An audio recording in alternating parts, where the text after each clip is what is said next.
Hi everyone, Diana Rankin here for your weekly video of psychic predictions and soul messages. And this is the 45th week of year 2019. And it is November the 3rd to the 9th, I believe. Let me take those off because I recognize they create glare and that's a little distracting. So what we're going to do this week is I have 3 questions from you that we're going to ask Philip, and they're a little lengthy, so I want to get started pretty quickly here. And we will get a message from one of my books. It's called The Master's Book of Answers by Phillip. It's an oracle book with each page having a different wisdom on it. So we'll get that. But first, I want to thank you all for coming and for coming back, for telling your friends, for being a beautiful part of this process. I thank you all. So what are questions? We have 3 questions this week, and they were all kind of related. And even though it gets a little bit long, I wanted to go ahead and answer all 3 questions again because they are related. So the first question is about when you see different gifted people with completely different views. Excuse me, I'm getting, feels like there's a little itch there. There's like a little fuzz or something. My grandmother, I think she used to say, wasn't the saying, if your nose itches, you're going to get company or something like that. So tonight is my high school reunion, so I don't know that I'm going to get company, but I'm going to see lots of company. Anyway, our first question is, when you see different gifted people with completely different views, it's hard to decide which is correct. And so all these gifted people are talking to their guides, but not coming back with the same messages. And the questioner says it would be easier if everyone came back with the same overall message. Well, you know, that's not going to happen, and we'll talk about why that won't happen. And yes, it does get a little confusing when different psychics have different views. But overall, I think they're very similar when we get to the very end of what is being said. Anyway, we'll see what Philip has to say about that. The 2 other questions are, what can we do to get this country back on track after we extract the darkness from this government? What grassroots efforts can we do to help stabilize the country? And then the third question is, as we evolve spiritually and physically, does it affect our DNA? If it does affect our DNA, does it also change our children's and our grandchildren's? So those are our 3 questions today. And we're going to get right in with that first question. Things are stuck together here. So we're going to get right in with that first question that we ask, that how can different psychics have different answers? How can they all be right? Well, here's what Philip says about that. We addressed this in part last week, which I believe the questioner did respond to that and said last week answered some of your questions, but I decided to go a little bit deeper with it this week as well. And I've got that outside nose itch here, so I don't see any bugs there, do you? We addressed this in part last week. This is Philip speaking. When we spoke of the different levels of learning and understanding in spirit world. The same is true in the lower dimension of worlds. And that's our dimension when he's referring to the lower dimension, our human experiences here. There is also the understanding of the interpreter, which would be someone like me, as to what is being conveyed by the teacher guide, which would be someone like Philip, and how the human hears and conveys the information. And of course, the human ego may also play a part. Is the interpreter concerned with truth, with service, to prove a point, to become famous? The motivation may not be fully understood by the listener. However, it would behoove all the listeners to question whom they are listening to, why they are listening, and to take all information into account while still forming their own opinions.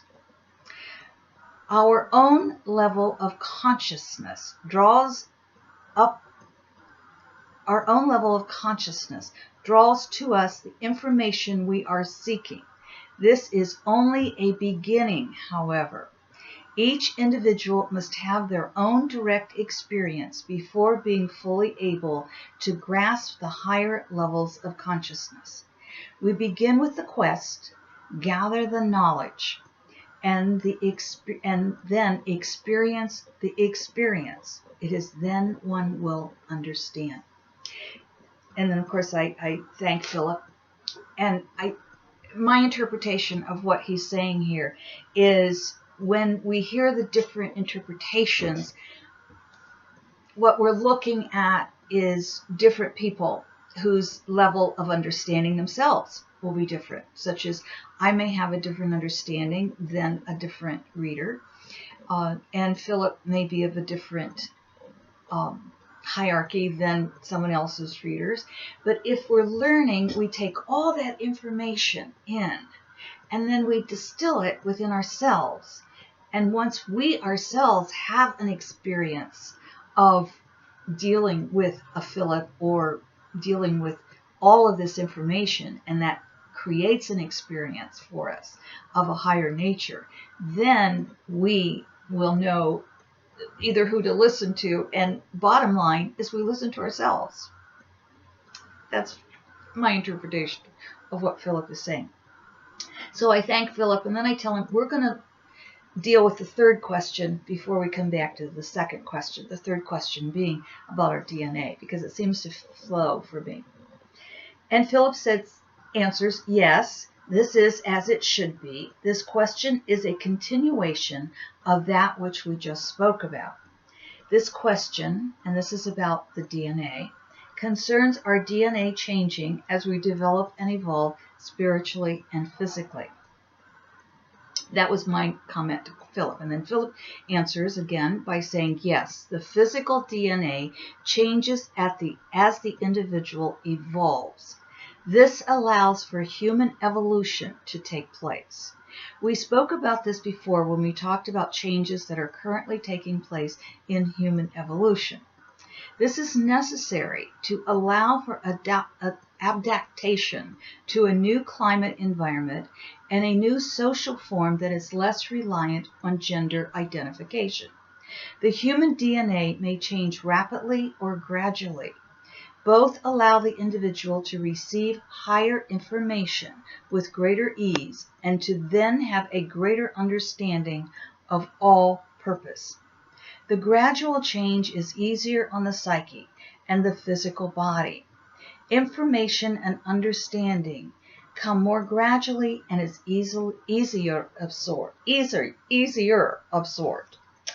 The rapid change may come though when the physical body is suspended from normal activity. This can take place with a serious illness or, as you know, a vehicle mishap, that which you call a motorcycle spill, but others call an accident. And I do. A few years back, I had a motorcycle spill.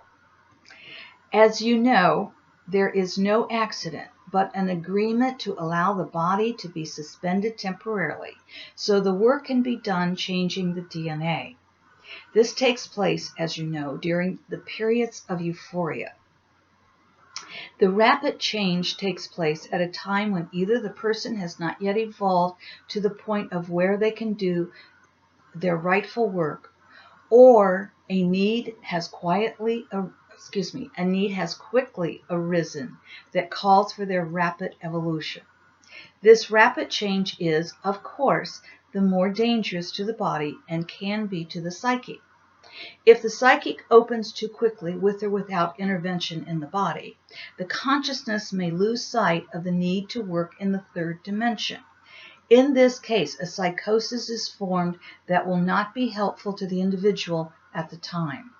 Once the individual returns to the third dimension, they may find it difficult to adjust, so this method is not recommended if it can be avoided. Once the DNA is altered, all children born through that body will carry the evolved DNA, as will their children. This is how evolution takes place. The DNA of children already born have their own DNA written, so theirs will change only as they change. Keep in mind that evolution is not linear. And then I say, thank you, Philip. And then the last question concerns the U.S. What is perceived as the darkness of the current administration, and how to, from our own communities, help to stabilize the country? Philip answers by saying, let us begin by reminding you that all that is created is done so through the consciousness of each individual and the collective consciousness of all, both in your dimension and those who have spent time there. We also remind you that individual countries create different forms of government as it suits those able to create the laws in the moment. The government is created via the needs of the people as seen by those in the positions to create the governing body. Governments will and do change. It is a judgment as to whether the change is good or bad. That which helps the majority is judged as good. That which is seen as harmful is seen as bad. For a moment, let us divert to the individual lives. As long as we perceive ourselves to be pleased with our life, we do not seek change and are often unaware of that which is taking place with our neighbor. It is only when we are displeased that we begin to see others are also displeased. It is then we realize we must take action so we can be pleased again. Our attitude toward the government is the same. And so we return to where we began. To change the greater consciousness, we must change the individual consciousness. And this comes about only after the displeasure is great enough to cause the individual to want to evolve and to do the work to do so. The government will reflect the energy of the consciousness of its people. As each individual takes the responsibility of changing their consciousness from one of anger and fear to that of love, compassion, kindness, the energy will change. The simplest and easiest acts of love reverberate into eternity, but it must begin with the sincere desire to raise the individual consciousness and spread this energy to all who cross your path. I hope we have answered the questions that you had, the three of you.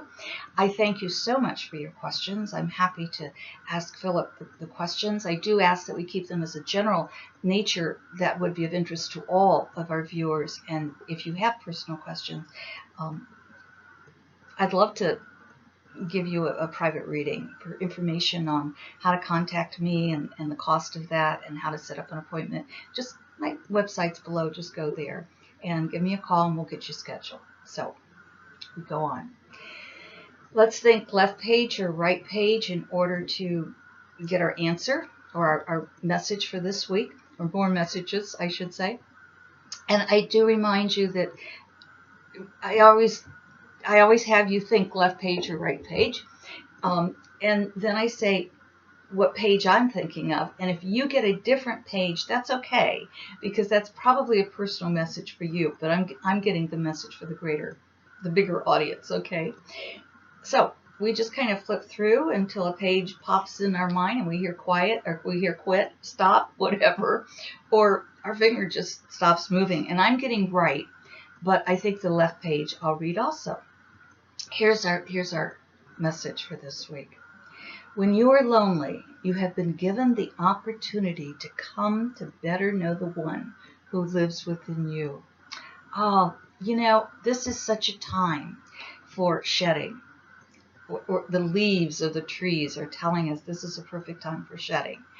And I've noticed in my life that there's this great division happening right now in the U.S. And I think it's happening around the world in many places where people are very polite and kind and loving, and then the opposite will happen. And so I'm telling myself in my life that opposite is happening so I can add more love to the world. So instead of adding anger.